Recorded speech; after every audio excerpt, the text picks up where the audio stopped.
Americans love underdog success stories. For example, transformational figures who faced early rejection or dismissal, like Albert Einstein, Walt Disney, and Oprah Winfrey.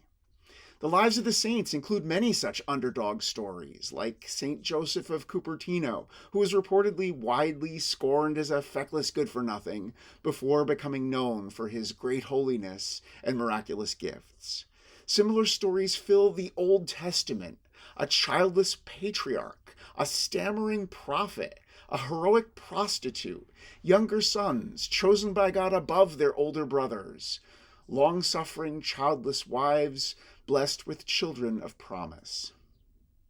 The refrain from today's responsorial psalm resonates with this theme.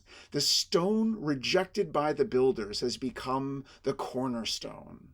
This Old Testament underdog metaphor is repeatedly applied in the New Testament to Jesus, first by Christ himself in the Synoptic Gospels, and then by Peter in today's first reading from the Acts of the Apostles. Speaking to the leaders of the Jerusalem Sanhedrin, the Council of Elders, Peter pointedly tells them that they are the builders who rejected Jesus, God's chosen cornerstone. In today's gospel reading from John, Jesus expresses a similar idea with a different metaphor. Here, Jesus is the good shepherd who lays down his life for his sheep, in contrast to hirelings who run away when the sheep are threatened because they aren't their sheep. In context, Jesus, like Peter, is criticizing Jewish leaders, in this case, the Pharisees. Both of these readings reflect polemical tensions between early Christians and Jews, tensions rooted in the polarizing figure of Jesus himself, but recorded in these texts at a time when the young Jesus movement was itself another underdog success story. Of course, the young church was so successful that before long it was no longer an underdog. And in time, those early Jewish Christian tensions metastasized into centuries of Christian anti-Semitism and oppression of Jewish people.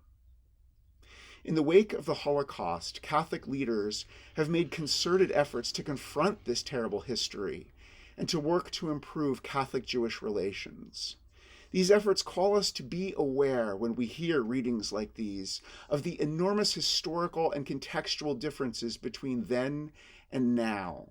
Too many American Christians are still attached to the idea of Christians as scrappy, persecuted underdogs, a fantasy obscuring the issues faced by actual minorities and marginalized groups.